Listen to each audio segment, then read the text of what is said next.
চলতি মাসের শুক্রবার অনুষ্ঠিত হতে চলেছে বহু প্রতীক্ষিত রথযাত্রা। আর তার আগেই জোর কদমে চলছে তারাপীঠে প্রস্তুতির কাজ। রথের রং করা, চাকা পরীক্ষা, দড়ির বাঁধন, কাঠামো মজবুত করা প্রতিটি খুঁটিনাটি বিষয় নজরে রেখে চলছে প্রস্তুতি। বুধবার বেলা 11টা নাগাদ তারাপীঠ মন্দির সংলগ্ন এলাকায় দেখা গেল রথযাত্রার শেষ মুহূর্তের প্রস্তুতির সেই দৃশ্য।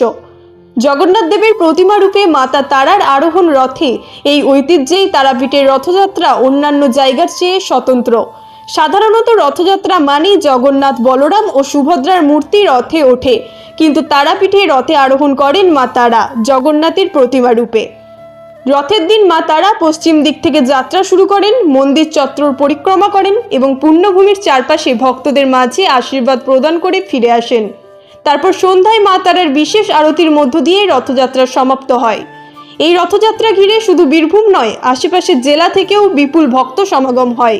পাশাপাশি প্রশাসনের তরফ থেকেও নেওয়া হয়েছে বাড়তি নিরাপত্তা ও পর্যাপ্ত স্বাস্থ্য ব্যবস্থা। Bureau report, Tarapith TV. রথের প্রস্তুতি পর্ব শুরু হয়ে গেছে অনেকদিন আগেই। হচ্ছে তারাপীঠের রথযাত্রা একটা ব্যতিক্রমী রথযাত্রা।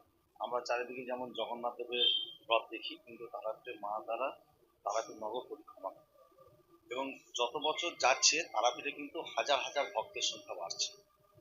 তাই আমাদের রথের প্রস্তুতি পর্ব চলছে, যেমন চাকার কাছ থেকে শুরু করে, রশ্মির কাছ থেকে শুরু করে, যেগুলো রথের কাঠামো আছে সেগুলো শুরু করে সব দিকটাই দেখে নেওয়া হচ্ছে। কারণ এই যে হাজার হাজার মানুষ তারাপীঠের রথ দেখবে, তাই তাদের যাতে কোনো অসুবিধা না হয়। আর সেই সাথে আমাদের জেলা প্রশাসন, তারাপীঠ থানার টিআরটিএ, মন্দির কমিটির নিরাপত্তা রক্ষী যারা আছেন সেদিনকে রাস্তায় থাকবেন, ইলেকট্রিক ডিপার্টমেন্ট থাকবেন, যাতে সুস্থভাবে রথ পরিচালনা করা যায়। আর 3টে থেকে 6টা এই সময়ের মধ্যে মায়ের রথ পরিক্রমা করে পুরো তারাপীঠ। এবং সেই জন্য কিন্তু আমরা একটা ভিড়ে আশঙ্কা করছি, কারণ শুক্রবার ছুটি, শনি রবি ছুটি। আর যত বছর যাচ্ছে মা তারা রথ দেখার জন্য কিন্তু ততই ভক্তের সংখ্যা বাড়ছে। তাই সব দিক থেকেই আমরা কিন্তু পরিচালনা যাতে ঠিক থাকে তার জন্য আমরা কয়েক দফা জেলা প্রশাসনের সাথে মিটিং করেছি। সেই সাথে আমরা কি কি ব্যবস্থা নেওয়া যায় সেগুলো করে রেখেছি। আর প্রস্তুতি পর্ব জোর কদমে চলছে। সামনের শুক্রবার 3টের সময় মা তারাপীঠ পরিক্রমায়